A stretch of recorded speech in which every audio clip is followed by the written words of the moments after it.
Yes, mtazamaji wa Zanya TV na kukaribisha tena katika kipindi chako pendwa kabisa cha michezo kinachokujia kila siku. Tunakufahamisha hapa update mbalimbali za michezo zinazoendelea kujili, lakini pia tetesi za usajili na usajili kwa ujumla umefikia vipi hadi hivi sasa. Lakini ninachotaka kukuambia kwamba kama hujasubscribe basi na kusitu subscribe sasa ili uwe kwanza kabisa kupata update mbalimbali za michezo kutokea hapa Zanya TV. Kwa hiyo subscribe utakuwa wa kwanza kabisa kuwa kufikiwa na habari hizi za michezo. Lakini kupitia ukurasa wa Instagram wa mchambuzi Hans Raphael Mwambeki ameeleza kwamba exclusive Yanga wako kwenye mazungumzo ya kina na winga wa Kaizer Chiefs raia wa Congo DR Maccabi Lilepo mwenye umri wa miaka 28. Na Maccabi hajasafiri na kikosi cha Kaizer Chiefs ambapo kimeelekea huko Spain kwa ajili ya pre-season. Na FAR Rabat na Al Ahly Tripoli nao wameulizia, ila Yanga wanapushi sana kumpata Maccabi. Maccabi ni nani na anatokea vipi, yuko anacheza katika nafasi gani? Yote hayo na kufahamisha kupitia Zanya TV. Kwa subscribe na endelea kusalia hapa Zanya TV. Na hii ni historia fupi ya maisha ya soka ya mchezaji huyo Maccabi Lilepo.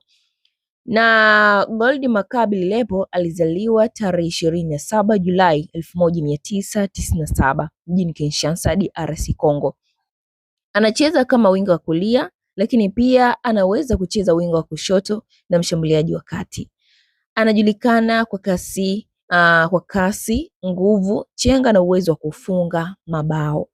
Safari yake ilianza katika akademiki ya AS Vita Club, moja ya klabu kubwa nchini Kongo. Baadaye alicheza Mbabane Swallows ya Eswatini kwa mkopo, kisha akaenda Renaissance du Congo kabla ya kurejea AS Vita Club ambapo aling'ara kwenye ligi ya mabingwa Afrika, yaani CAF Champions League. Mwaka 2022 alihamia Al Ahly ya Omdurman ya Sudan ambapo aliendelea kuonyesha kiwango kizuri katika mashindano ya Afrika. Na baadaye alisajiliwa na Valenciennes CFC nchini Ufaransa akipata uzoefu wa soka la Ulaya. Na mwezi Januari 2025 alijiunga na Kaizer Chiefs ya Afrika Kusini kwa mkataba wa miaka 2.5.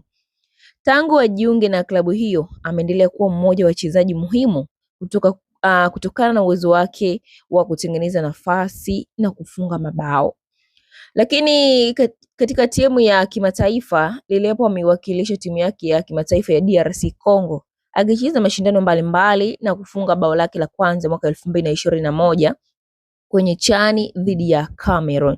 Kwa hiyo unadhani akija kusajiliwa katika timu ya Young Africans ataenda kuongeza changamoto gani katika timu hiyo? Kwa sababu tumeambiwa huyu ni winga. Kwa hiyo Young Africans wako kwenye mazungumzo makubwa kabisa na mchezaji huyu kutokea huko Congo ambaye anachezea katika timu ya Kaizer Chiefs FC. Kutokana na mujibu wa taarifa ya mchambuzi huyu Hans Raphael kueleza kwamba Young Africans wapo kwenye mazungumzo na mchezaji huyu, na kama dili watafanikisha dili hili Young Africans, huenda akajiunga na kikosi cha Young Africans msimu ujao mwaka 2026-2027. Maoni yako ni yapi? Toa maoni yako kuhusiana na ujio wa mchezaji huyu endapo tu dili litakuwa deal done. Endelea kusalia hapa Zanya TV kukuhabarisha habari zaidi za michezo. Usisahau tu kuwasha alama notification kama tayari umesha subscribe, lakini kama bado hujasubscribe basi na subscribe halafu utawasha alama notification. Usisahau kucomment, mchango wako ni muhimu sana kucomment, lakini kulike na kushare kwa marafiki zako ili wawe wa kwanza na wao kufikiwa na habari za michezo pale tu tunapokuwa tumezituma mtandaoni. Asante na endelea kusalia hapa Zanya TV.